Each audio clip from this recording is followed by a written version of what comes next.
Good Wednesday morning, my friends. I'm Pastor Ben Hayes from First Baptist Church, Dadeville, Alabama, bringing you our thought for the day on a wonderful Wednesday. We have got a lot going on today. 10 o'clock, our men's and women's Bible studies are meeting.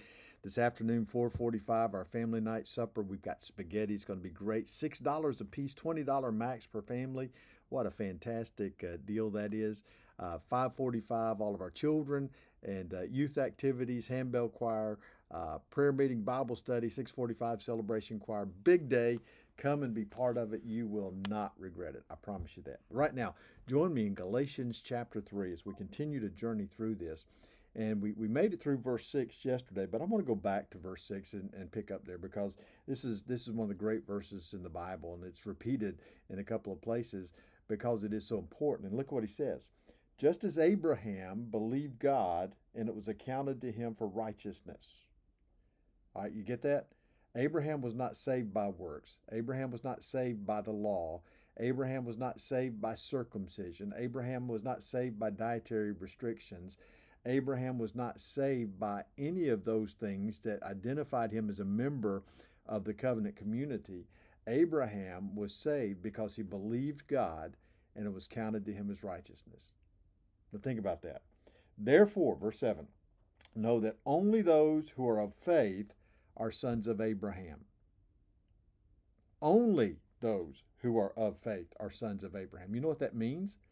That means an entire culture who claimed to be the descendants of Abraham were not really. Now, physically they were, but spiritually they weren't. They talked about Father Abraham. The Jews talked about Father Abraham all the time. What Paul is saying is they were wrong. Those who could talk about Father Abraham are those who, like him, believed God and it was counted to them as righteousness. Christians, men and women who have trusted in Jesus Christ by grace alone, through faith alone. Therefore, know that only those who are of faith are sons of Abraham.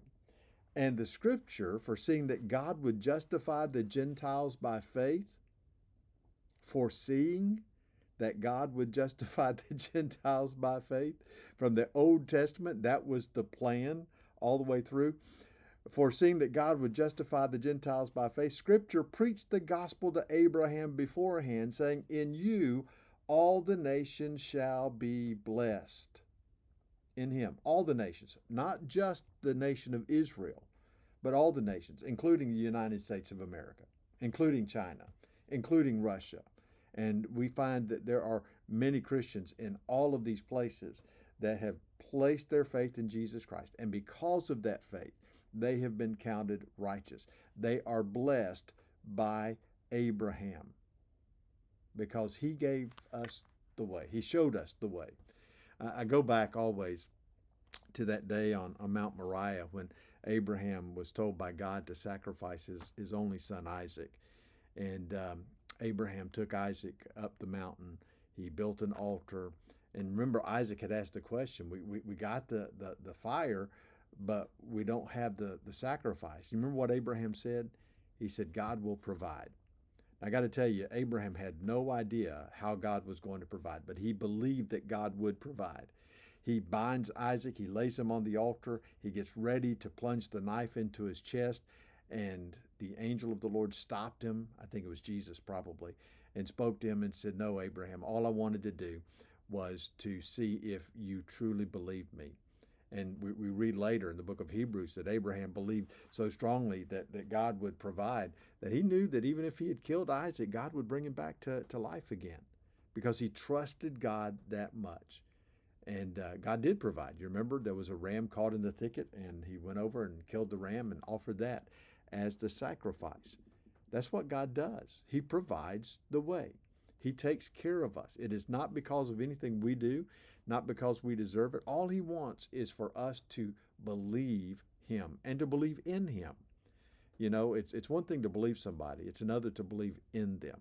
You know, I can talk about lots of people that tell me things and I believe them, but do I believe in them? Do I believe that they would suffer and die for me? Do I believe that they would do anything for me? Probably not. But I believe them when they tell me something. There's a difference in believing and believing in. Abraham did both.